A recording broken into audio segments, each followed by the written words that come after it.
from areas predominantly Greek.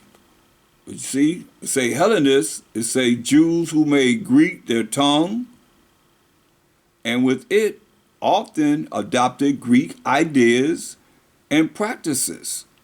You see, like Acts 6:1. That's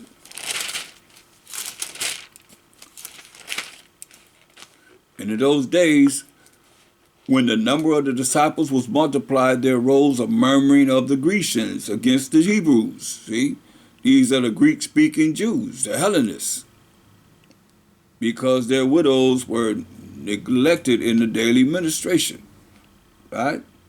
And Acts 9 and 29. And he spake boldly in the name of Mashiach Yahushua, Ba'ashem Mashiach Yahushua, disputed against the Grecians.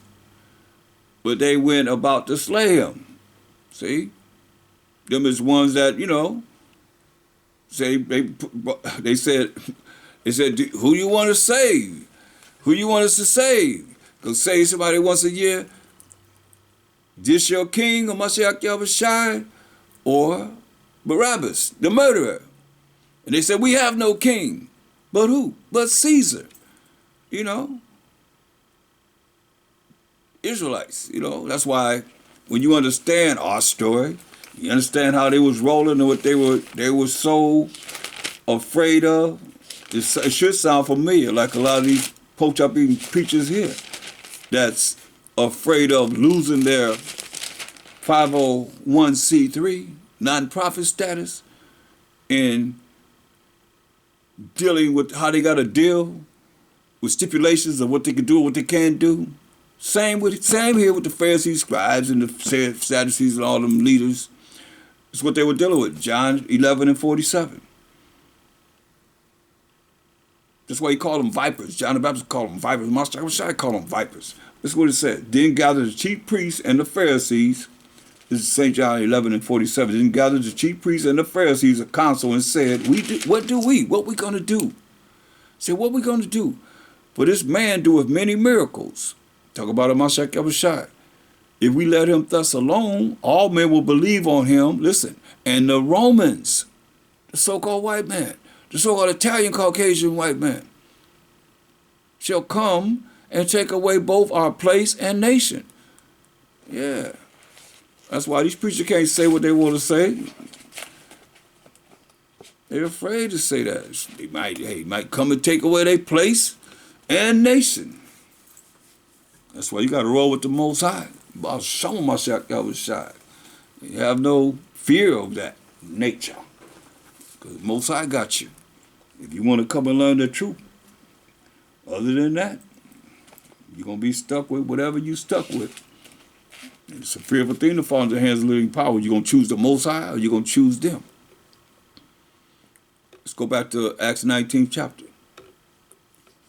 So you see, verse 10 says, and this continued by the space of 2 years in disputing, so that all they which were in Asia heard the word of the Most High through Mashiach Yahushua, both Jews and Greeks. That's why it says Jews and Greeks. They're still Israelites. In other words, because I noticed that in religious persuasions, people will say, they'll go here and say, what about the Jew or to the Greek? What about everybody else? If it's just talking about the Israelites and so-called white people, they call themselves Greeks. Is that what you think? No, it's just talking to us. I just showed you how we were Hellenists, Greek-speaking Jews, and took on the customs of the Greeks. Remember, it was against the law to even call yourself an Israelite. That's why we're in the condition we're in.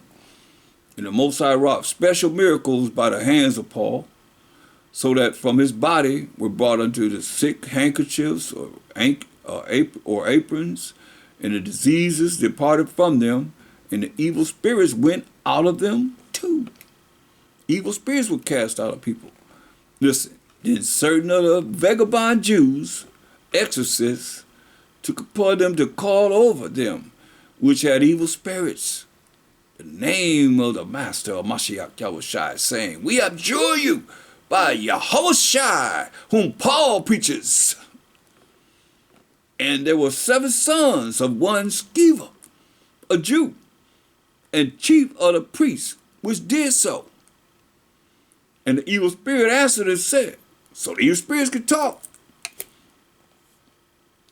Evil spirit answered and said, a lot of times you're talking to people, you're talking to that evil spirit in them. That's in them. It's a lot.